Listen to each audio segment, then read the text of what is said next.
அன்பானவர்களுக்கு வணக்கம். நம்ம ஒன்றா இருக்க கற்றுக்கணும் சீரியலில் முருகனும் இந்திராவும் கல்யாண மண்டபம் வரைக்கும் வந்துட்டாங்க. முருகனுக்கும் இந்திராவுக்கும் கல்யாணம் எப்படி நடக்க போகுது தெரிஞ்சுக்கிறதுக்கு முன்னாடி இந்த வீடியோக்கு ஒரு லைக் போட்டுக்கோங்க. நம்ம முருகன் லக்ஷ்மி மெஸ்லேருந்து கொஞ்சம் வெளியே வந்து தனியாக கேட்ரிங் ஆர்டர் எடுத்து வாழ்க்கையில் ஜெயிக்கிறதுக்காக முயற்சியை ஆரம்பிச்சிட்டாரு. அவருக்கு கிடைத்த கேட்ரிங் சர்வீஸ்க்காக காய்கறி மளிகை சாமான் அப்படின்னு எல்லாத்தையும் கொண்டு வந்து கல்யாண மண்டபத்துலேயும் இறக்கிட்டாரு. ஆனால் அதுக்கு காசு கொடுக்கணுமே. ஆர்டர் கொடுத்தவர்கிட்ட போய் நம்ம முருகன் காசு கேட்டா, ஆர்டர் தானப்பா, நல்லா செய்யட்டும், மொய் காசு வந்தோடனே மிச்ச காசை கொடுத்துட்றேன் அப்படின்னு முதலாளி சொல்லியிருக்காரதா சொல்லி அந்த ஆர்டர் கொடுத்தவர் சொல்ல, கண்டிப்பாக காசு கொடுத்துருவாரு தானே, இதை நம்பி தான் நான் ஆர்டர் எடுத்து செய்கிறேன். ஆர்டரில் கையில் கொஞ்சம் காசு இல்லை அப்படின்னு சொல்லி கொடுத்த 10,000 வாங்கிட்டு போய் மலேசாமா கடைக்காரருக்கும் பாதி காசை கொடுத்து மிச்சத்தை நாளைக்கு சாயந்தரம் தரேன் சார் அப்படின்னு சொல்ல, உன்னை நம்பி தானப்பா கொடுக்குறேன், பரவாயில்ல சாயந்தரம் மிச்சத்தை கொடுத்துரு அப்படின்னு அவரும் முருகன் மேலே நம்பிக்கை வச்சு போயிடுறாரு.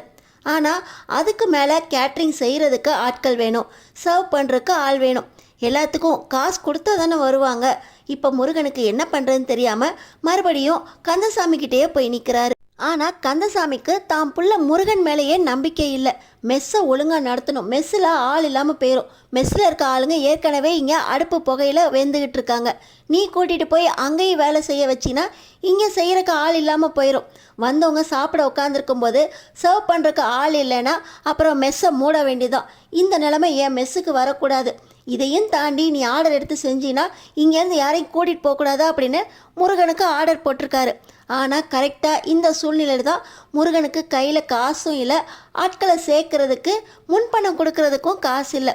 சரி அப்பா தானே, அப்பா கிட்ட கொஞ்சம் கடனாகவே கேட்டு பார்ப்போம் அப்படின்னு அப்பா கந்தசாமி கிட்ட இங்கேருந்து ஆட்கள் கூட்டு போக வேண்டான்னு சொல்லிட்டீங்க, எனக்கு ஒரு 15,000 ரூபாய் கொடுங்க, நான் கடனாக தான் கேட்குறேன், திருப்பி கொடுத்துட்றேன் அப்படின்னு கேட்குறாரு. ஆனால் கந்தசாமிக்கு மனசுக்குள்ளே அவ்வளோ சந்தோஷம். நான் தான் இந்த ஆர்டரை நீ சொதப்பி வச்சிருவேன்னு ஆரம்பத்திலே வேண்டான்னு சொன்னேன்ல, எப்படியாவது இந்த ஆர்டரை நீ சொதப்பி தான் வைக்க போகிற, அவர் கொடுத்த ஆர்டர் நல்லா இல்லைன்னு சொல்லி உனக்கு காசு கொடுக்காம ஏமாற்ற போகிறாரு, மொத்தத்தில் நீ ஏமாந்து போய் வந்து நிற்க போகிற, சொன்னால் கேட்க மாட்டேன், என்கிட்ட 15,000 ரூபாய்லாம் இல்லை, நீ எப்படியாவது சமாளிச்சுக்கோ அப்படின்னு முருகனுக்கு ஆதரவாக நிற்காம எதிராக நின்று அவர் காசும் கொடுக்காம போயிடுறாரு. ஆனால் லக்ஷ்மி, நான் வந்தால் ஆர்டரு கொஞ்சம் உதவி செய்யுங்கன்னு தானே கேட்குறான், கடனாக கூட கொடுக்க மாட்டேன்றீங்க, இப்படி ஆதரவாக நின்று ஆறுதல் பதிலும் சொல்ல மாட்டிங்களா அப்படின்னு லக்ஷ்மி கந்தசாமியை திட்டுறதோடு இல்லாமல் கந்தசாமிக்கு தெரியாமல் லக்ஷ்மி 15,000 ரூபாயை முருகனுக்கு கொடுக்கறதுக்காக ஏற்பாடு பண்ணுறாங்க. எப்படி கொடுக்குறாங்க, அங்கே தான் கந்தசாமியோட ஃப்ரெண்டு கணேசன் அண்ணா இருக்காங்கல்ல, அவங்கக்கிட்ட மிளகா மல்லி குழம்பு தூள் இதெல்லாம் அரைக்கணும் அப்படின்னு சொல்லி மிளகா சம்பளத்தோடு சேர்த்து 15,000 ரூபாயும் கொடுத்து விட்றாங்க. ஆனால் கணேசனுக்கு கந்தசாமிக்கு தெரியாமல் எந்த வேலையும் செஞ்சு பழக்கமே இல்லை. கந்தசாமியை பார்த்த உடனே மிளகா வச்சுருந்த கையெல்லாம் கிடுகிடுன்னு ஆடுது, மிளகாவை சம்பளத்தோடு அப்படியே கீழே போட பணமும் செதறி போயிடுது. அந்த பணத்தை எப்படியாவது கந்தசாமிக்கு தெரியாமல் மறுபடியும் கணேச அண்ணா மூலமாக முருகனுக்கு கொடுத்து விடுறாங்க லக்ஷ்மி. ஆனாலும் அந்த பணமும் எப்படிங்க பத்தும்? என்னதான் முருகன் இந்திராவை ஆக்சிடெண்ட்டாக சந்திச்சிருந்தாலும் இந்திரா பார்ட் டைமாக வேலை பார்த்து படிக்கிறது முருகனுக்கு ரொம்பவே பிடிச்சிருக்கு. கையில் கிடைக்கிற வேலையை செஞ்சு தான் குடும்பத்தை பார்த்துக்கிறாங்க அப்படின்னு முருகனுக்கு இந்திரா மேலே ஒரு மரியாதையும் வருது. இந்திரா கண்டிப்பாக ஏமாத்துறவங்க இல்லை, கில்லாடியாக இருந்து எல்லா வேலையும் கரெக்டாக செஞ்சு முடிக்கிறவங்க, எந்த வேலையுமே கீழ்த்தரம் மேல் தரோன்னு பார்க்காம எல்லாத்தையும் பர்ஃபெக்டாக செஞ்சு முடிக்கிறவங்க அப்படின்னு இந்திரா மேலே முருகனுக்கு தனி மரியாதையாக இருக்குது. இவங்களுக்கு அங்கே கேட்ரிங் சர்வீஸ் செய்கிறதுக்கு ஆள் வேணும். அந்த நேரத்தில் தான் முருகன் இந்திராவை கல்யாண மண்டபத்தில் பார்க்குறாரு. இந்த மாதிரி எனக்கு இங்கே வேலைக்கு ஆள் வேணும், ஆனால் இப்போ காசு கொடுக்க முடியாது, கண்டிப்பாக இந்த வேலை முடிஞ்சோடனே காசு தரேன் அப்படின்னு சொல்லி கேட்ரிங் ஆர்டர் செய்கிறதுக்கு இந்திராவோட உதவியை கேட்குறாரு முருகன். இந்திராவுக்கும் முருகன் மேலே ஒரு மரியாதை இருக்குது. ஏன்னு பார்த்தீங்கன்னா ஆக்சிடெண்ட் ஆனப்போ அந்த வண்டியை முருகன் தான் கொண்டு போய் அந்த வண்டி ஸ்டார்ட் ஆகாதுன்னு தெரிஞ்சும் கூட 1000 ரூபாய் போட்டு அந்த வண்டியை சரி பண்ணி கொடுத்து இந்திரா கிட்ட பத்திரமா காலேஜுக்கே கொண்டு வந்து கொடுத்தாரு. இந்திராவோட ஃப்ரெண்ட்ஸுங்க முருகனோட லக்ஷ்மி மெஸ்ஸுக்கே போய் அங்கே வேணுங்கிறத சாப்பிட்டுட்டு பணத்தை பாதி கொடுத்துட்டு மிச்சத்தை ஏமாற்றிட்டு வரலாம் அப்படின்னு பிளான் போட்டப்போ முருகன் அவங்களையெல்லாம் ரொம்ப மோசமாக கண்டிக்காமல் சின்ன வெங்காயத்தை உரிங்க பூண்டு உரிங்க அப்படின்னு சொல்லி அவங்களுக்கு நல்ல பாடத்தை கொடுத்தாரு. அவருக்கும் வேலையான மாதிரி ஆச்சு, அதே நேரத்தில் பொய்யா ஏமாற்றணும்னு நினச்சவங்களுக்கு நல்ல தண்டனை கொடுத்த மாதிரியும் ஆச்சு. இந்திராவோட ஃப்ரெண்ட்ஸுங்கெல்லாம் 3 கிலோ வெங்காயத்தை உரிச்சுக்கிட்டு கண்ணில் கண்ணீரோட செஞ்ச தப்புக்கு அழுத மாதிரியும் ஆயிப்போச்சு. இப்போ முருகனோட இந்த கேட்ரிங் சர்வீஸுக்கு இந்திராவோட ஃப்ரெண்ட்ஸுங்களும் முருகனோட ஃப்ரெண்ட்ஸுங்களும் ஒன்றா சேர்ந்து தான் எல்லா வேலையும் செஞ்சு அதே நேரத்தில் வரவங்களுக்கு சர்வீஸும் பண்ணுறாங்க.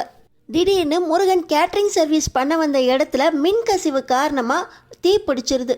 ஆனால் நிலைமையை இந்திரா பர்ஃபெக்டாக சமாளிக்கிறாங்க. தீ பிடிச்சதும் இல்லாமல் அந்த இடத்துல தீ பிடிச்ச சுவடே இல்லாமல் எந்த ஒரு பிரச்சனையுமே இல்லை. இது நல்ல சகுனம்தான் அப்படின்னு வந்திருந்தவங்களுக்கு நல்ல முறையில் உபசரித்து இந்திரா சமாளிக்கிறத பார்த்து முருகனுக்கு ரொம்ப சந்தோஷம். கொஞ்சம் விட்டுருந்தா தன்னோட சர்வீஸை ஏதோ அபசகுனம்னு சொல்லி மக்கள் விட்டுருப்பாங்க. இப்படி மொதல் கேட்ரிங் சர்வீஸை நம்மளுக்கு கடைசி கேட்ரிங் சர்வீஸ் ஆகிடும் அப்படின்னு முருகன் கவலைப்பட்டுட்டு இருந்தார். இந்திராவோட கரெக்டான அந்த முடிவால் தான் முருகனுக்கு இந்த கேட்ரிங் சர்வீஸில் நல்ல பேரும் கிடச்சிச்சு. இந்த நேரத்தில் தான் முருகனுக்கு ஒரு இக்கட்டான சூழ்நிலை. இந்த இக்கட்டான சூழ்நிலையில் கண்டிப்பாக இந்திராவை கல்யாணம் பண்ணால் சமாளிச்சிடலாம் அப்படிங்கிற நிலைமையில தான் முருகன் இந்திராவுக்கு தாலியை கட்டுறாரு. கல்யாணமே வேண்டாம் அப்படின்னு சொல்லிக்கிட்டு இருந்த இந்திராவும் முருகனுக்காக இந்த கல்யாணத்துக்கு ஒத்துக்கிறாங்க. முருகனும் இந்திராவோட அப்பா தம்பி தங்கச்சி எல்லாத்தையும் நம்ம 2 பேரும் சேர்ந்து ஒன்றா பார்த்துக்கலாம் அப்படின்னு நம்பிக்கை கொடுத்து தான் இந்திராவை கல்யாணத்துக்கு சம்மதிக்க வைக்கிறாரு. ஆனால் கண்டிப்பாக முருகன் கந்தசாமியை சமாளிச்சாகணுமே. கந்தசாமி எப்படி தன்னோட பையன் தான்கிட்ட சொல்லாமல் இன்னொரு பொண்ணை கல்யாணம் பண்ணிட்டு வந்தேன் அப்படின்னு சொன்னால் ஒத்துக்க போகிறாரு? தன்னோட பையன் ரொம்ப நல்ல பையன், தனக்கு தெரியாமல் எதுவுமே செய்ய மாட்டான் அப்படின்னு நினச்சிக்கிட்டு இருக்க லக்ஷ்மி இப்படி முருகன் இன்னொரு பொண்ணை கல்யாணம் பண்ணிட்டு வந்து நின்னா அவங்க எப்படி ஒத்துக்குவாங்க?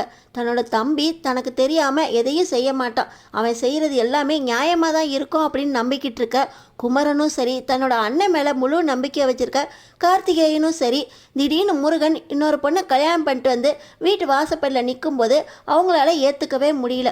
இங்கே கந்தசாமியும் ஏற்றுக்கலை, லக்ஷ்மி குமரன் கார்த்தி இவங்களாலையும் முருகன் இந்திராவை கல்யாணம் பண்ணிட்டு வந்ததை வீட்டுக்குள்ளே ஏற்றுக்குவாங்களா அப்படின்னு தெரியாமல் கையை பிசைஞ்சிட்டு நிற்கிறாங்க. இப்படி திடீர்னு நடந்த இந்த முருகன் இந்திரா கல்யாணத்தை கந்தசாமியை ஏற்றுக்காத போது இப்படி இந்திராவோட அவங்க அப்பா தம்பி தங்கச்சி இவங்களும் தன்னோட லக்ஷ்மி மெஸ்ஸோடைய சேர்ந்து வந்து தங்க போகிறாங்க அப்படின்னு சொன்னால் கந்தசாமி ஒத்துக்குவா போகிறாரு? கந்தசாமிக்கு முருகன் இந்திரா கல்யாணம் பிடிக்காமலே போகுது. அதுலேயும் முற்போக்கு சிந்தனை இருந்து எல்லா வேலையும் எது கிடைச்சாலும் அந்த வேலையை செய்கிற இந்திராவை கண்டிப்பாக கந்தசாமி ஏற்றுக்க மாட்டார். ஆனாலும் தன்னோட லக்ஷ்மி மெஸ்ஸுக்கு இன்னொரு பொண்ணு பணத்தோடு வந்தால் ஏற்றுக்குவேன் அப்படிங்கிற நிலைமையில இந்திரா பணத்துக்கு எங்கே போவாங்க? கந்தசாமி கேட்குற அளவுக்கு இந்திராவால் வரதட்சணை கொடுக்க முடியுமா? இந்திராவோட அப்பா தம்பி தங்கச்சி எல்லாம் சேர்ந்து முருகனும் இந்திராவும் சந்தோஷமாக வாழ்கிறதுக்கு கந்தசாமி கேட்குறத கொடுப்பாங்களா? இந்த லக்ஷ்மி மெஸ்ஸில் முருகனும் இந்திராவும் ஒன்றா சேர்ந்து கல்யாண வாழ்க்கையை ஆரம்பிப்பாங்களா? கல்யாண மண்டபம் வரைக்கும் போன முருகனும் இந்திராவும் எப்படி திடீர்னு அவசரமாக கல்யாணம் பண்ணிக்கிட்டாங்க? முருகனுக்கும் இந்திராவுக்கும் அப்படி என்ன ஒரு இக்கட்டான சூழ்நிலை அமைஞ்சிச்சு? தெரிஞ்சுக்கிறதுக்கு நம்ம சேனலை சப்ஸ்கிரைப் பண்ணி தொடர்ந்து பாருங்கள்.